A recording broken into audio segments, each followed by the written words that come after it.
Hey everybody, welcome to this week's video here on Patreon. And before we begin, do you see my t-shirt?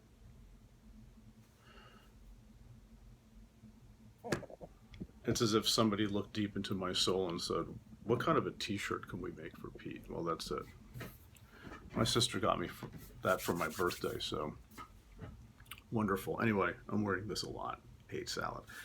Anyway, okay, so this week's question, I'm going to read it right off here, the Ask Pete link on our website, and this is the question. What, if anything, do the Apocryphal books add to our understanding of the Bible and Judeo-Christian theology? And boy, am I glad somebody asked that question. That question is, for me, theologically, as a Christian, sort of a sweet spot, and it's a thing that I really started thinking about deeply during graduate school. I wrote a dissertation that sort of engages this idea, very specifically on one of the books of the Apocrypha called the Book of Wisdom. But I think this is, once I started understanding the importance of the question, not necessarily every answer to it, but the importance of it, it really, that's the thing that shifted my thinking as much as anything that I've ever studied.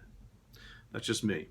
But anyway, so, the Apocrypha, if you're not familiar with the term, the Apocrypha it means hidden, and it's a collection of books written by Jews, for the most part within about a couple hundred years before the time of Christ, for the most part, and also written in Greek. And that's why these books are not included in the Jewish canon, because they're written late. They're respected, and they're written for a reason, and people read them. But they're not part of their canon because they're not old enough, and they're written in Greek. Again, there's one exception to that originally in Hebrew. That's the book of Ecclesiasticus or Ben Sira, and a great book of wisdom. But in the Apocrypha, it's Greek. So those books are not the Word of God from old. They're more recent, so they're not part of the canon. As opposed to the Roman Catholic Church and the Orthodox churches, they do include these books and have always included these books as part of some sort of canonical status, like deuterocanonical, of a secondary nature of authority, but still canonical. And it's just Protestants that don't have them among the Christians. So anyway, yeah, so how does this help us understand Judaism? And the short story is this: it helps us understand Judaism because Judaism is a faith that developed out of Old Testament religion, let's say. And we're reading the Apocrypha and other things too, we're watching basically the evolution and development of Judaism, sort of watching Judaism adjust to changing circumstances, and especially the changing circumstances of the imposition of Greek culture onto a Jewish, Hebrew, Semitic faith. And just three quick examples that are, I think, extremely important that shows this evolving nature of Judaism. And I think you can see pretty quickly how that ties into the New Testament and Christianity as well. One is the idea that, in the Old Testament, God is rather anthropomorphic. Very often God has a body, God thinks, he ponders, he regrets, he gets mad, he seems to just fly off the handle sometimes. And in a Greek-speaking world, that kind of a way of talking about God with philosophers would have been rather silly. And so there was a movement, I shouldn't call it a movement, but certainly Jewish thinkers were influenced culturally by the Greeks, and so God became less anthropomorphic, and it's from this time that we get notions that we take for granted as Christians, like God is omniscient. The three omnis: God is omniscient, omnipotent, and omnipresent. And those are notions that develop in the context of engaging Greek philosophical thinking. And that's rather important. And so the Greek translation of the Old Testament, it tends to lessen some of the anthropomorphisms that you find in the Hebrew Bible, which are, in our translations, our English translations are off the Hebrew, not the Greek. So we see some of those anthropomorphisms where God has a body, or again, regrets and things like that. two other examples are related to each other. Another example of development in Judaism is how the suffering of the martyrs was seen as having some redemptive value for Jews as a whole. Jewish martyrdom in the early 2nd century at the hands of one particular Greek king, Antiochus IV Epiphanes, very important moment because this crystallized and aided the development of Jewish thinking about a number of things. And one is that the suffering of these saints who refused to bow to Greek ways and wanted to maintain Jewish customs, their death can't be for nothing. So it's like their death it atones for the sins of the people as a whole, right? We're getting the notion here of substitutionary atonement, which is not in the Old Testament, including Isaiah 53. I have a blog post about that. That's not substitutionary atonement in this sense. This is the actual death of martyrs, that their death is like it redeems the people and it atones for the sins of the whole. So some suffer on behalf of everyone. And also, the suffering of these saints, because they were righteous, because they were obedient to Torah, that's why they got killed, right? Clearly, God has to be faithful to them. And, they cannot have simply died and will take no part in the world to come when the Messiah comes and sets up the kingdom of heaven on earth and everything's right. So the answer to that basically was, well, in order for God to be just and fair to these righteous Jews, they need to be raised from the dead. And so you have a real development in this period of time of the resurrection of the dead. And again, that's something you don't see in the Old Testament, with the exception of the book of Daniel towards the end. But Daniel is written in the 2nd century. It's probably the latest biblical book written, at least part of Daniel is. So, I mean, there's a lot more to talk about in terms of how Judaism developed, in my last book, How the Bible Actually Works. I talk about the reimagining of God in Judaism and how that sort of plays into Christianity. And all these examples that I just gave, these three, you see them in the Apocrypha, but it's more than just the Apocrypha. It's another whole big swath of literature called the pseudepigrapha. This is, literature written by Jews, but attributing it to like famous people of the past or maybe angels. They're not trying to fool anybody. It's just a way of communicating theology. And there's a tremendous amount of literature labeled under this title, pseudepigrapha, but also the Dead Sea Scrolls, folks. There's so much going on that we've learned so much about the development of Judaism during what had been, for many people, sort of a dark period. We don't really know what's going on, but you can see their thinking, you can see theology changing and shifting and adapting. And again, reimagining faith, reimagining God, reimagining what it means to be the people of God in view of these sort of stressful, trying circumstances. Other things that changed very quickly was the development of a notion of an evil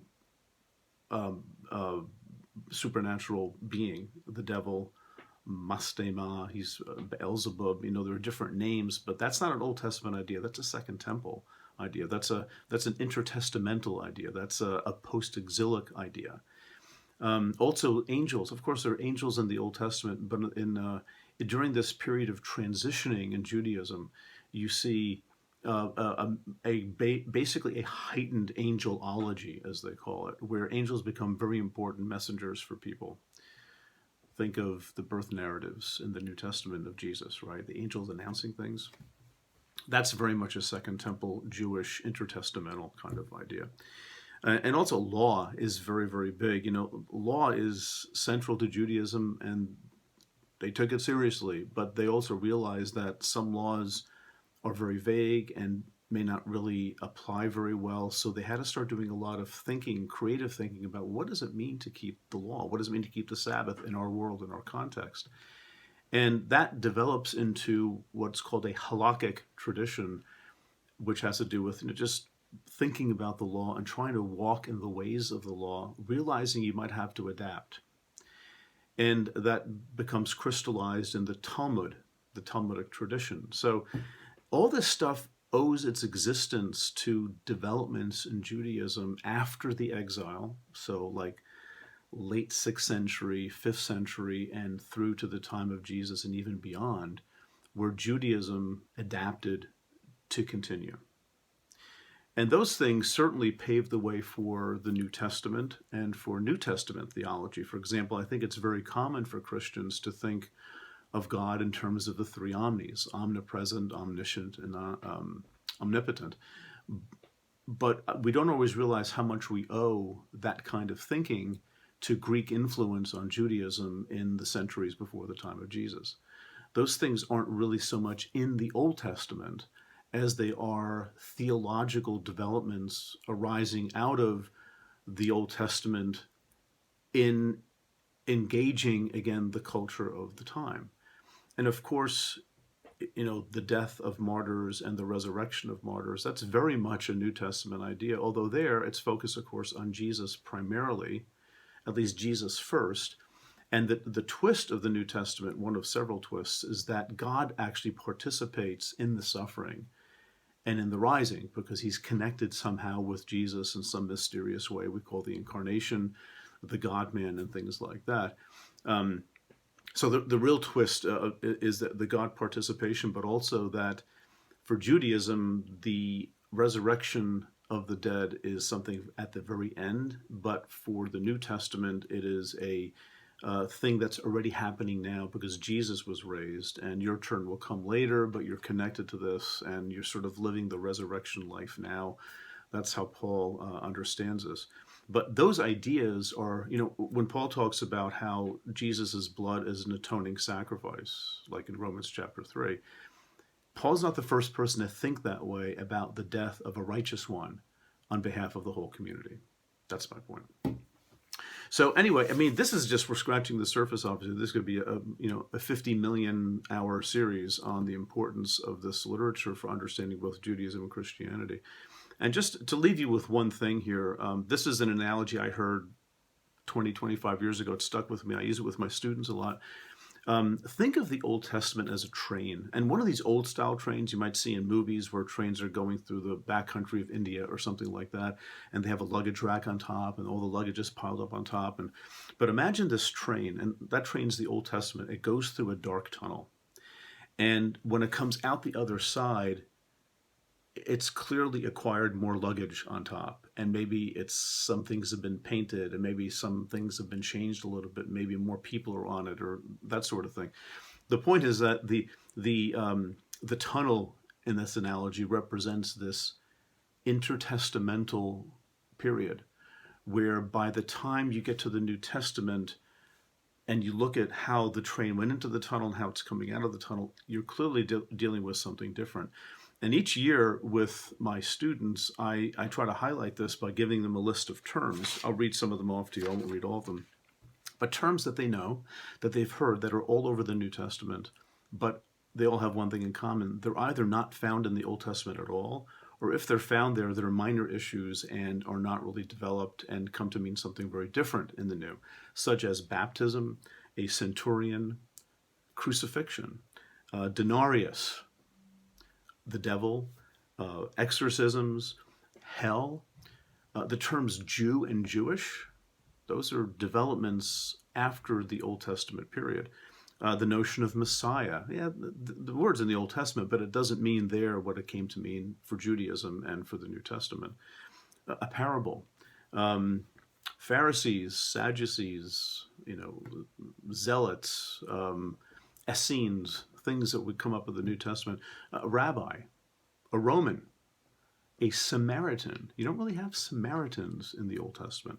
Synagogue, tax collectors. All these terms are a byproduct of the development of Judaism in a Greco-Roman culture.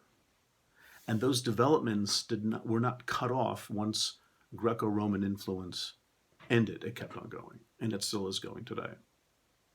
All right, folks, a lot more to say about that, which we won't. Again, not to push a book to our patrons, Patreon supporters, but how the Bible actually works. I try to tease some of that out for understanding how the Bible itself works, which is a developing thing, and that development continues after the biblical period is over. That's sort of what it means to do theology. So anyway, as always, thanks for watching, and really appreciate and